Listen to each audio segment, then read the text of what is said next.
In this video, pag-uusapan natin ang something most startup founders don't realize kapag nag-hire sila through staffing agencies. The hidden markup agencies often add 30%, sometimes even more, on top of what your employee actually earns. Hey, si Erin to from Startup Wise, at kung nagbibuild ka ng team this 2026, understanding this could save you thousands and thousands of dollars. So stay ka lang dyan kasi by the end of this video, ipapakita ko rin sa'yo ang mas smart na way para mag-hire globally ng walang mga hidden markups na yan. Does a staffing agency actually do? So simulan natin sa basics. Ang staffing agency parang middleman siya between you and your employees. Sabihin mo, I need someone to fill this role, and the agency goes ahead and finds them for you. On the surface, that sounds great. Walang job postings, walang pag-sort ng resumes, no headaches, pero ito yung catch. Hindi ka lang basta kinoconnect ng agency sa talent. Sila talaga yung may hawak ng relationship ng mga candidates na yon. So, if you don't hire the worker directly, the agency does. Tapos, i-rent nila pabalik sa'yo yung worker at a higher price. Ngayon, breaking down the 30%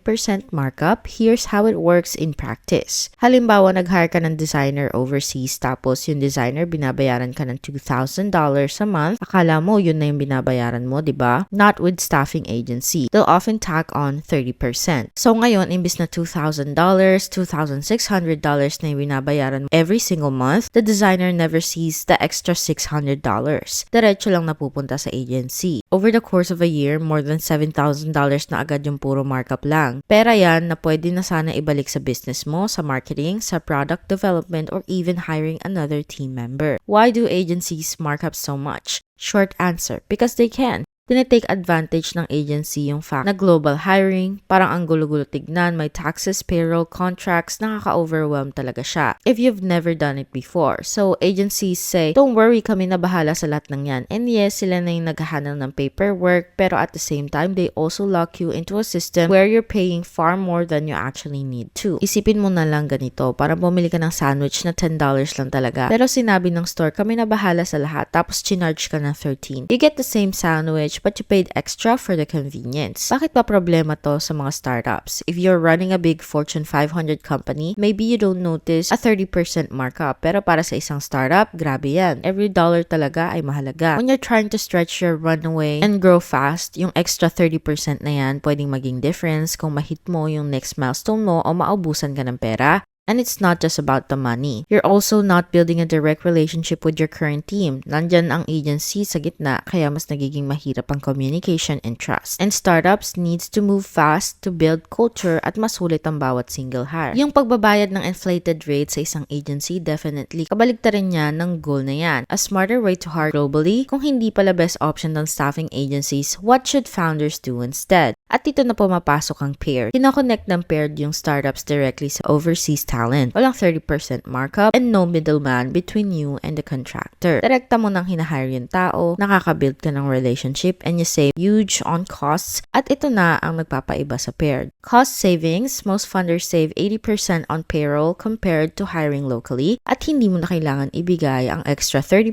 sa isang agency. May 90-day satisfaction guarantee pa if the person isn't a great fit. Paired replaces them. The peace of mind agencies do not give you. Specialized talent ang focus nila. Nakafocus ang paired sa paghanap ng A players sa mga regions tulad ng Latin America and Indonesia, and these are people who are skilled, motivated, and ready to work in your time zone. Gaano ba kadali mag-start? Actually, sobrang simple lang. Punta ka sa www.paired.startupwise, i-click mo yung book a call, tapos pumili ka lang ng time na okay sa'yo. From there, may paired recruiter na mag-guide sa'yo sa lahat. What roles you need to fill, anong skills ang hanap mo, at kaano kakabilis gusto mag-start. And within days, you'll have a couple of candidates ready to interview. Walang kung ano-anong markups, walang kalituhan, diretso lang na hiring na talaga ang gumagana. So, sa real-world hiring concerns, why do agencies add 30% in the first place? Kasi binabundle nila yung services. Sila na yung sa recruiting, payroll, and compliance. Since kailangan nilang siguraduhin na tama ang pag-hire ng mga tao, they roll them into one invoice instead of a clear flat fee. The cost is hidden inside of a higher monthly rate. Kapag nakita mo yung math, mas madali ka makakapag-decide kung worth it ba talaga yung convenience na binabayaran mo. So, paano mo malalaman kung overpaying ka na ngayon? Compare what the worker is actually earning with what you're billed. Tingin mo sa agency yung line item breakdown. Kapag may consistent na 25 to 35% gap, tapos no clear explanation, that's the hidden markup. What if I don't know international tax or labor law?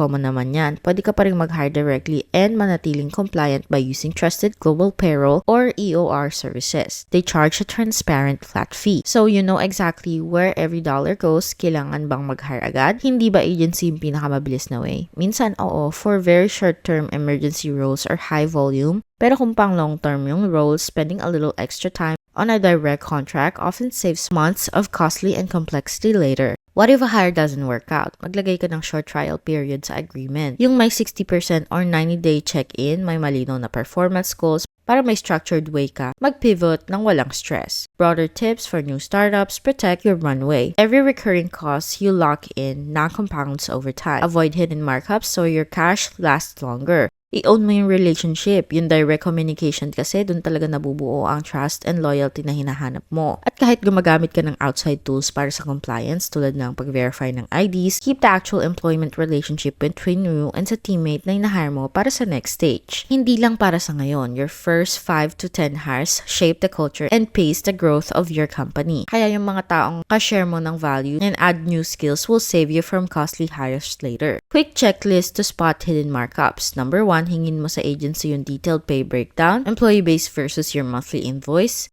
Number 2, hanapin mo yung management o service fees na nakatag sa mga vague na line items. Number 3, i-multiply mo yung difference over 12 months para makita mo yung totoong annual markup. If that gap is 25 to 35% range, you know exactly where your money is leaking. Understanding total cost of hiring sa pamamagitan ng pag-map out ng bawat component ng total cost mo mismo, base pay, taxes, benefits, legal filings, and current exchange fees can easily add up to 15 to 20% on top of base pay. So, yung agencies, pinapanagutan pa nila yung sarili nilang markups. Yung mga unavoidable costs na yan, which means you may end up spending nearly 50% more than the employee's actual compensation. So, kapag minap out mo lahat, bawat component ng total cost mo mismo, tulad ng base pay, required taxes, and optional benefits, you see exactly where your money flows, and that transparency helps you negotiate smarter whether you hire directly or if you use any third-party service. Build a direct global hiring playbook imbes na umasa sa proprietary process ng staffing agency. Create your own repeatable process for global hiring. Pwede ka magsimula sa isang standard checklist that covers the job description templates and country-specific contract clauses. An onboarding task like getting IDs,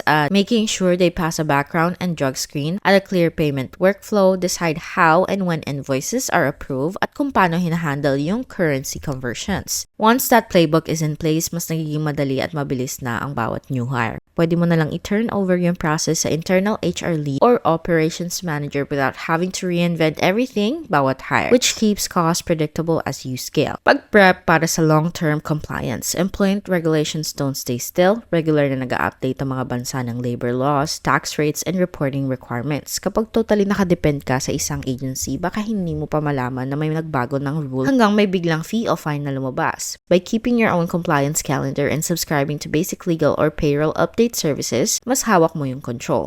Kahit pa may trusted partner ka, having an internal record of key deadlines like annual tax filing or benefit renewals protects you from sudden surprises and strengthens investor confidence. So ito na yung bottom line. Staffing agencies often mark up global hires by 30%, and for startups, pera yan. Hindi mo kayang masayang, lalo na kung nagsisimula ka pa lang. With Paired, you skip the markup. Build direct relationships with your team habang nakukuha mo pa rin yung support na kailangan mo para manatiling compliant and protected. Kung gusto mo siyang i-check out, nasa baba yung link. www.paired.so/startupwise, at para lang maging transparent, affiliate links yan using it helps support this channel pero no extra cost to you. So this is Erin from Startup Wise. Thank you guys ulit. Sobrang salamat sa panonood and I'll see you in the next one.